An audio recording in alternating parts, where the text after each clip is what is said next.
Welcome to I'll Be There, the ultimate wedding podcast by Priya and Nim from Pristine Events. Whether you're a bride-to-be or a groom gearing up or just a wedding lover at heart, we've got you. Welcome back to another episode of I'll Be There. I'm Nim. I'm Priya. And this week we're talking about something very relevant at the moment, the heat. Yep. And getting married in the blaring British summer. Yep. So we're actually filming this in the week that is the Heatwave, which has been, we've actually in the Heatwave week, we also have had 4 weddings. Yeah. Which is wild. And for those weddings, a lot of the day was outside. So And one of them, the venue didn't have any AC. Yeah. So we have literally been dripping in sweat, running around, planning and managing these weddings.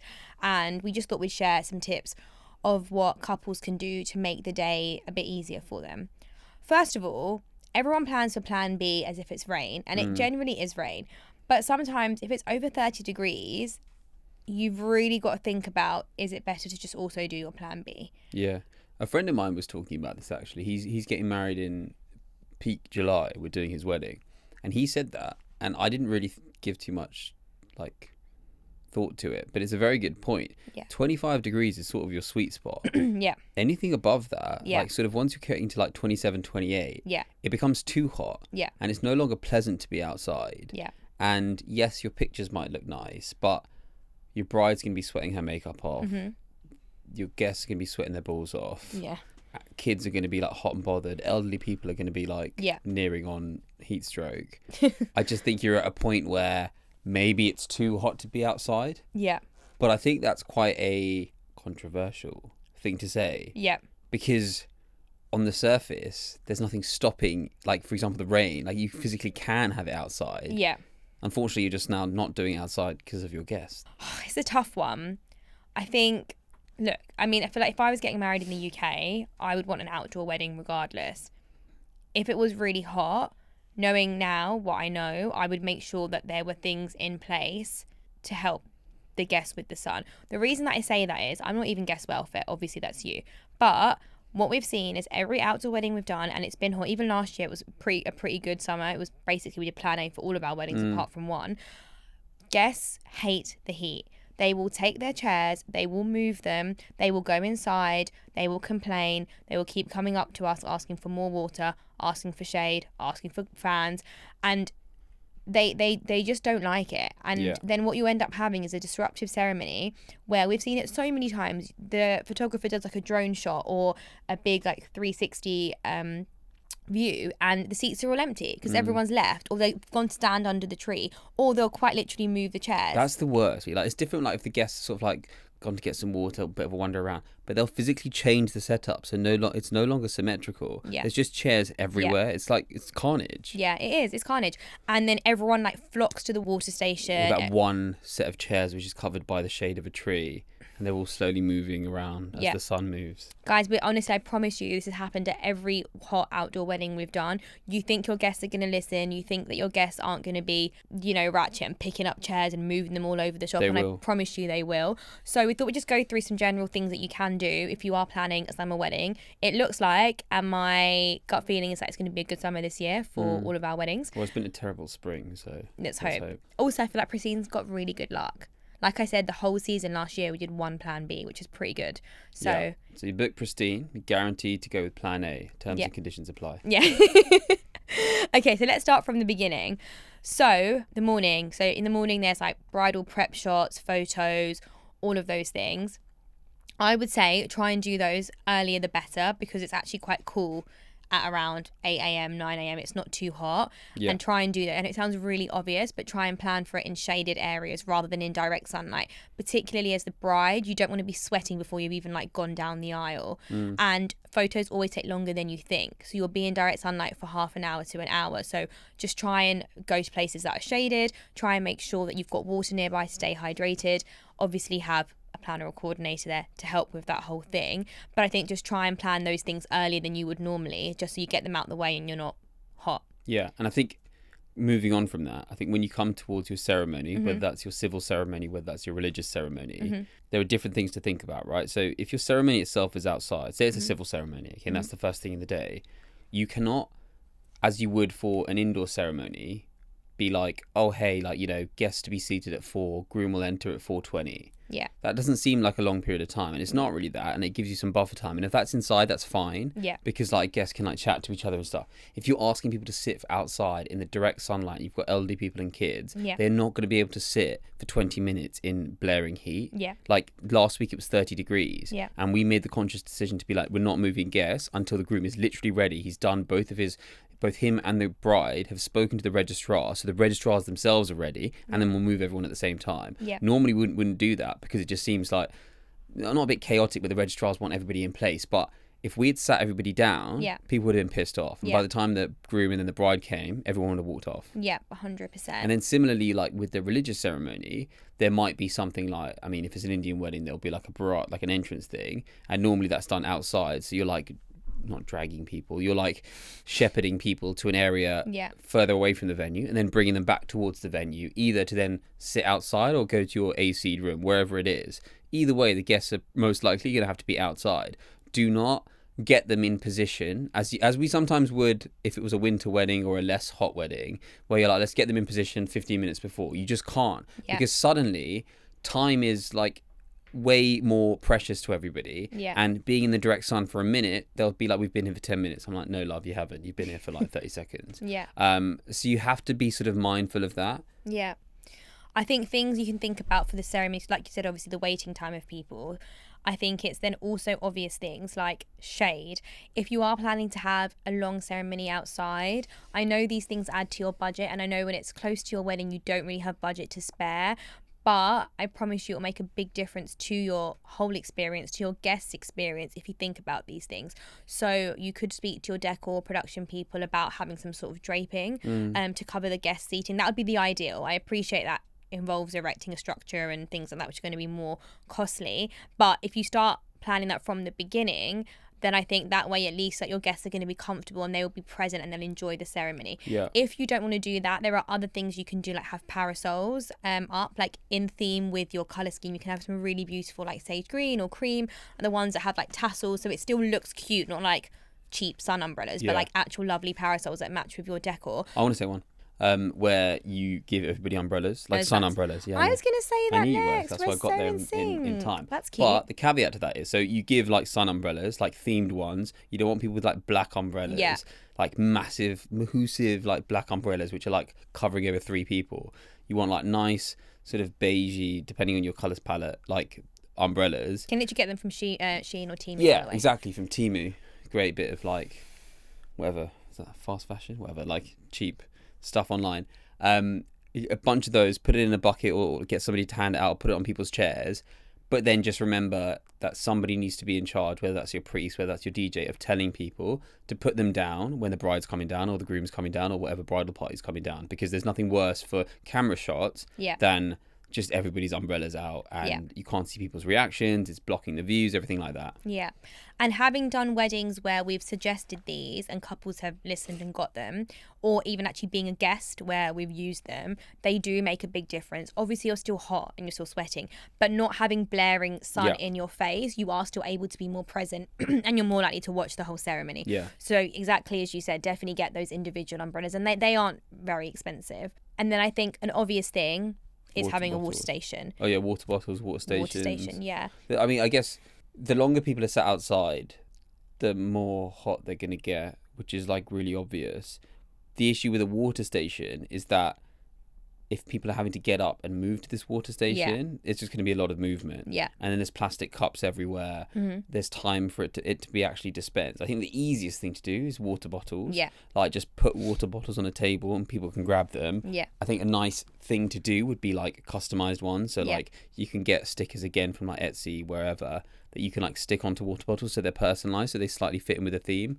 I would advise not to get, what are those ones from Kirkland? Kirkland's a bit like naff, in my opinion. But, you know, each their own. If you can, if budget allows, like get a nicer water bottle. I think that would be, good if you could personalise it. Yeah. Or even if you get Kirkland and then just swap the labels. Yeah. You can tell it's a Kirkland love. Yeah, but I don't think it's that deep. Water's water at the end of the day, right?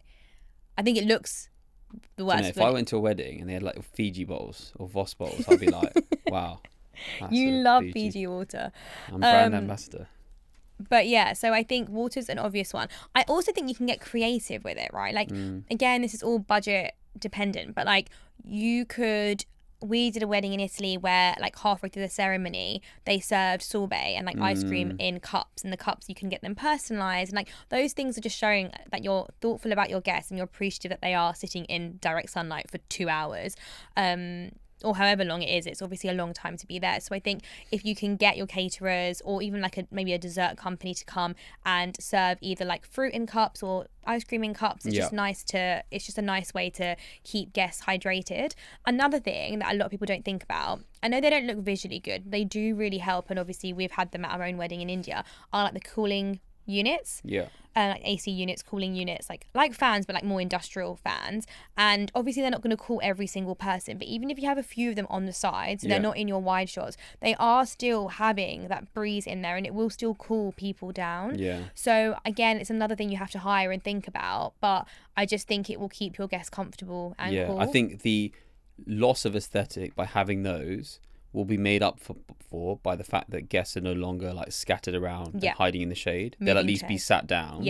And so it won't look awkward. Yeah, agree. And then an obvious one, like we mentioned, like please just check with your venue that they have AC. Like these are the kind of checks you should be doing at the beginning, but quite often couples will go and do, or venues will do, a majority of their site visits in winter because they are less busy then. So it's an easy thing to forget to ask about. So just make sure you've checked that, because a lot of the manor houses or the kind of older school buildings don't have AC. So you have to then ask them, if you don't have AC, do you then have fans or cooling units? Some of them will and some of them won't, so it's still your responsibility to hire, and you have to like factor that into your budget. So that's a really important one. Fans on chairs, I think it's a nice way to, if you have the budget and if you have the time, like if you're having programs about what the ceremony is about, you can get that printed on the fan. So then it's dual purpose. I think it's better than having 2 sets of printed or bought things. Yeah, agree. Considering people will just start fanning themselves with the ceremony program if it's too hot. Yeah, that's true, actually. That's what they use it for. Or, again, back to the Italy wedding that we did, they had in everyone's bags in their rooms, they had the like electronic mist fans. So you could maybe put that on everyone's chair. And that could be like... And I think they're pretty cheap as well. Like, again, like Temu, like I think you can get them for like less than £1 thing, which... I guess it's kind of expensive when you're buying so many, but I think again it's probably worth it because people are more likely to be sat down and actually watch the ceremony if you've done all of these things, or at least a few of these things. If you purely just expect them to sit there because they're family and friends, then you've got better guests than I've ever met. Literally. And we've seen that time and time again, like even close people to the couple just moving around. So I think paper fans, or if you can have it in budget, then the mist fans are great. People will also appreciate that and they'll keep it. And you could also, again, to personalize it, you don't have to spend a lot and get them actually made personalized. Just get some stickers from Etsy that have your logo, pop it on the base of the fan or on the handle, another little nice touch. And people really appreciate that. I then think, again, these are additional things, but you could get really creative. So when the ceremony's done, you could have it. We went to a wedding once as a guest where as soon as the ceremony was done, it was quite a hot ceremony, all the waiters were stood there with like cold cocktails and mocktails, coconuts and things just already on trays. So as soon as the guests get up from their seats, they've got not just your standard water bottle, but they've got a whole array of drinks, which I know people would have anyway for a drinks reception, but just making sure you pick things that are particularly like Aperol Spritz, Hugo spritzes are good, And then even, for example, like often if it was a winter wedding, you might have like a tea and coffee station after your ceremony, like iced coffee, ice Faluda, ice whatever drinks that you might drink. Like these are things that people be like, oh wow, that's like such a nice, thoughtful thing that people have. And then again with these carts, you could get an ice cream van. Like ice cream vans are so good. Like even like your super traditional like Mr. Whippy van, people love it. There's nothing more British than a ice cream van coming on a hot summer's day, and people just feel like they're kids again. And I mean, I'd hope that you would pay for the ice cream so they're not having to pay for it. But even if you're not, like, I think people would be willing to fork out how much is a 99p plate these days? About £4. Please don't get me spilling water all over me on the thing. I think ice cream is great. Every time we've seen an ice cream truck, it's been the biggest hit. We've actually mainly with adults, not even with kids. It's been with adults and like elderly people. It's just a great touch. Can I say one other thing that you're going to have a go at me for? What? People love a bit of golgappe.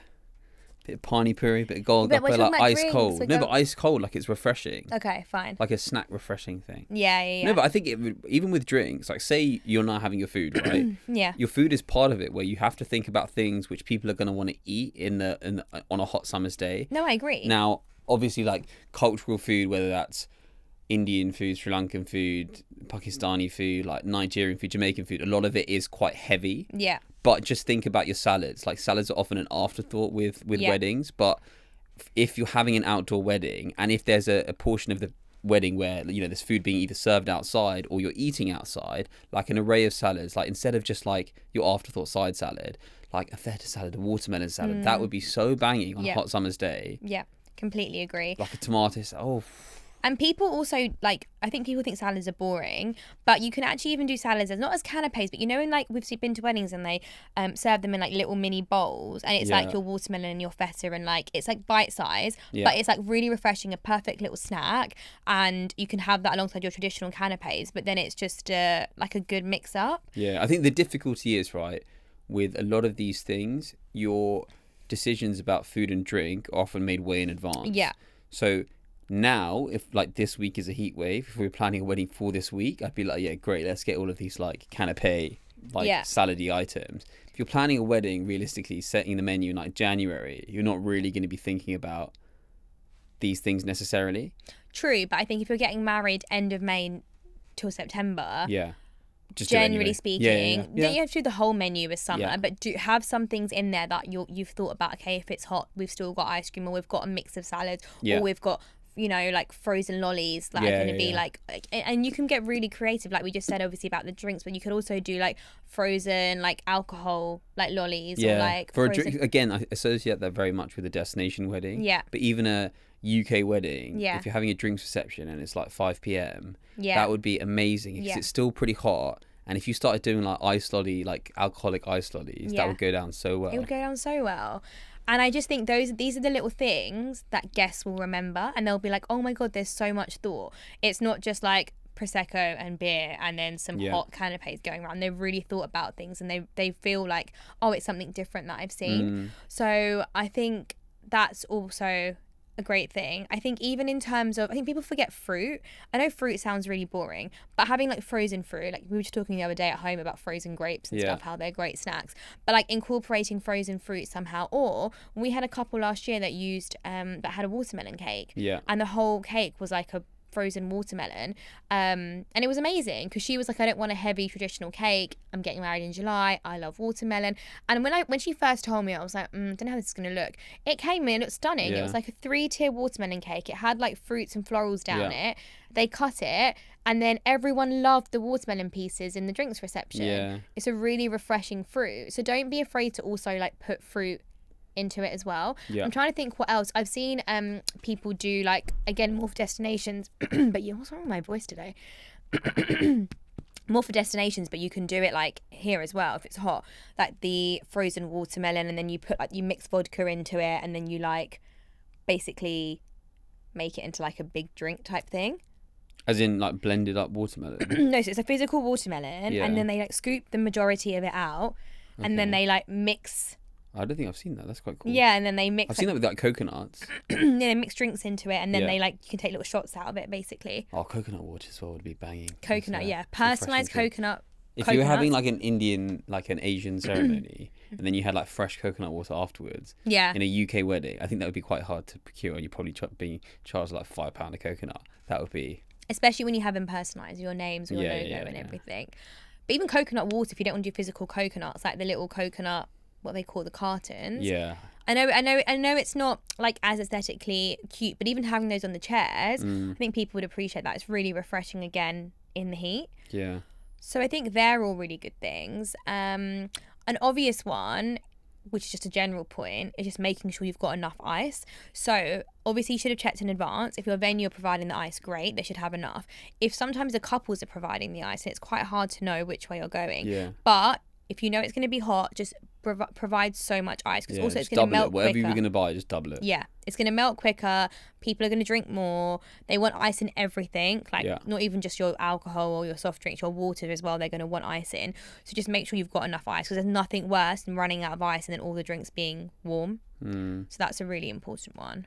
I'm trying to think what else. So that's kind of like drinks reception. Is there anything else in there that you could incorporate in the heat? I would also say, if you can, try and get your decor team to move the parasols from the ceremony to the drinks reception area, if it is an outdoor drinks reception, just so again people can stand under the shade, because what will end up happening is everyone's going to stand inside.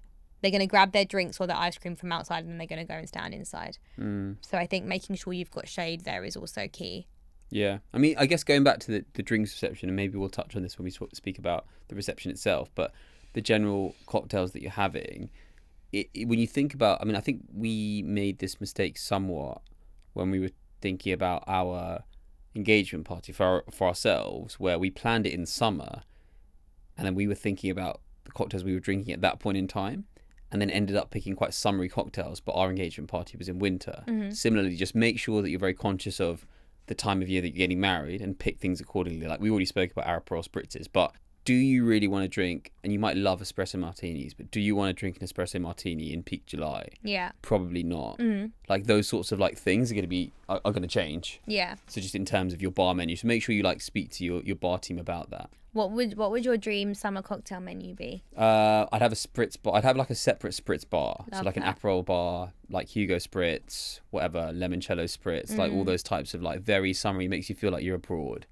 Then I'd have a nice ice cold draft pint bar, just like fresh, crisp pints just being poured maybe separately. Love a draft pint, yeah. Yeah, there's nothing better than a crisp, like, and then you put the glasses in the freezer so they're like ice cold.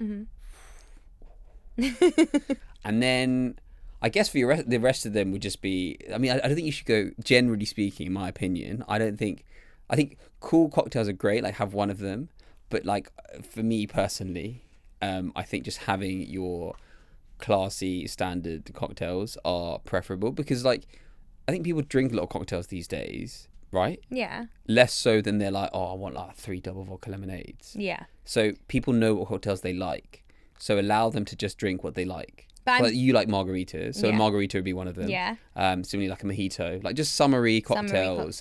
A mule?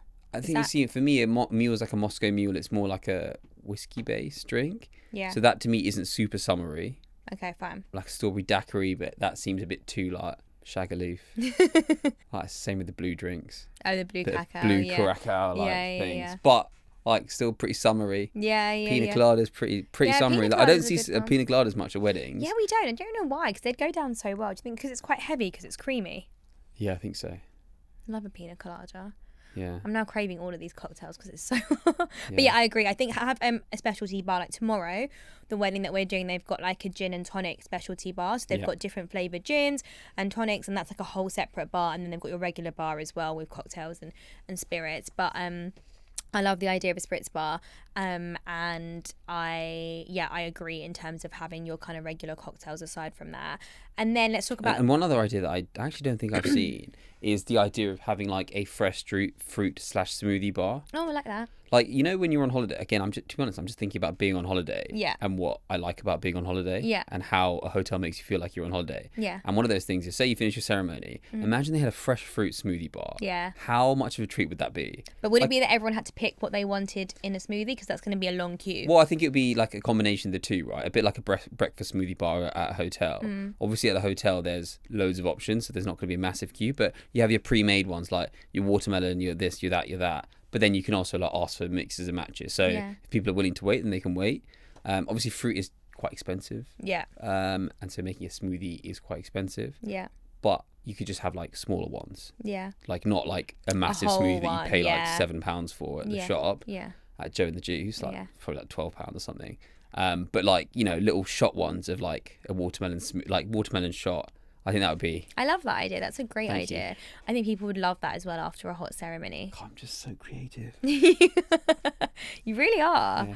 Okay, cool. Love that. And then the reception, just so we can finish up all our Reception, I mean, I think ultimately you're indoors. I think it Yeah. goes back to what you said earlier about just make sure your venue has AC. Yeah. I think if you're getting married in May, June, July, wherever you're picking, just be conscious of the weather. I think especially if you're having like a marquee wedding, Yeah. think about ventilation. Yeah. Think about the fact that a marquee can sometimes become a greenhouse.